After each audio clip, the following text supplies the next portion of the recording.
Buenas noches, hoy les vengo a hablar de la cátedra de Derecho Probatorio. El derecho probatorio se desenvuelve a través de la evolución histórica, ya que desde sus inicios hasta la actualidad se va comprendiendo mejor el valor que se le da a la prueba en cuanto al derecho procesal, al derecho en el proceso penal. Esto va dependiendo de los sistemas procesales o ya sea cada una de las correspondientes sociedades. Vamos a hablar un poco sobre la historia de las pruebas judiciales. En Grecia, por regla general, operó el poder dispositivo que coloca sobre las partes la carga de producir la prueba y que solo en casos especiales el juez podía decretarlas y practicarlas de oficio. Los medios principales de estas pruebas eran los testimonios, pero en estos testimonios existía una restricción hacia las mujeres, hacia los niños, hacia los esclavos, pero excepcionalmente ante los esclavos comerciantes. Podían rendir testimonios en procesos mercantiles y las mujeres sí de forma voluntaria. También estaban los documentales. Estos tenían una especial consideración en materia mercantil. Algunos documentos tenían mérito ejecutivo, que, que era el valor de la prueba. Y también estaban los juramentos. En Roma, el juez tenía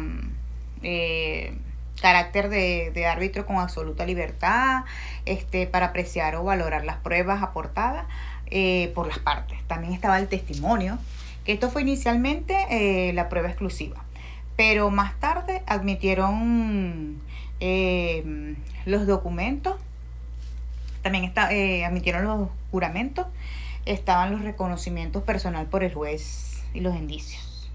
En tiempos de república, el pueblo juzgaba era reunidos en centurias o por tribu. Esto es lo que le impedían el establecimiento de reglas especiales. En cuanto a las acepciones de la prueba, podemos decir que la palabra prueba tiene 3 acepciones.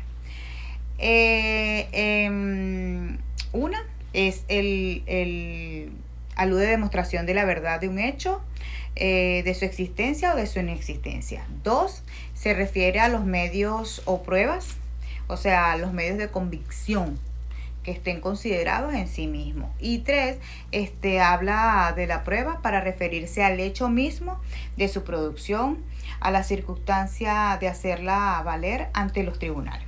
En este sentido, por ejemplo, se puede decir que la prueba incumbe al actor o al demandado. Pasamos a la definición y las características del derecho probatorio. En cuanto a su definición, el derecho probatorio es la rama fundamental del derecho procesal, que está encargada de regular el conjunto de reglas y principios que rigen la producción, admisión, valoración y eficacia de las pruebas dentro del proceso judicial. En cuanto a las características del derecho probatorio, desde un punto de vista procesal, podemos decir que la prueba se aprecia en 3 aspectos: desde su manifestación formal, que son los medios de prueba; desde su manifestación sustancial, que son los hechos que se prueban; y desde el punto de vista del resultado subjetivo, que es el convencimiento en la mente del juzgador. Pasamos a la naturaleza jurídica de la prueba. La prueba siempre va a ser el resultado del acto humano, tanto en su origen, que puede ser extraprocesal y anterior al proceso, como en su aportación o práctica dentro del mismo. Vengo a hablarles también un poco sobre las fuentes de la prueba. Las fuentes de la prueba son el principio, fundamento o punto de vista de la información sobre los hechos. Ellas además se sitúan fuera del juicio con anterioridad y se emergen de forma extraprocesalmente. Ellas están compuestas por persona y por cosa. En cuanto al principio de legalidad de la prueba, el principio de legalidad de la prueba es un requisito intrínseco de la actividad probatoria y consiste que solo son admisibles como medios de prueba aquellos cuya abstención se haya conducido conforme a las reglas de legislación procesal y también a los convenios internacionales en materia de derechos humanos. En cuanto a los principios generales de la prueba judicial, tenemos las limitaciones al principio de la libertad de la prueba, que son los principios probatorios. Estos construyen una base de formación de cimiento de interacción que dinamizan la actividad desarrollada para la conformación de la prueba. En su mayoría estas se encuentran plasmadas dentro del derecho positivo. Su estudio se hace con el interés de aportar criterios que estos puedan ser útiles en la práctica, ya que estos principios son de gran importancia que al momento de analizar, al momento de ofrecer, producir y valorar aquellos elementos de convicción que serán el objeto del juicio oral y público dentro del proceso. En cuanto a las limitaciones de la libertad probatoria, tenemos que la libertad probatoria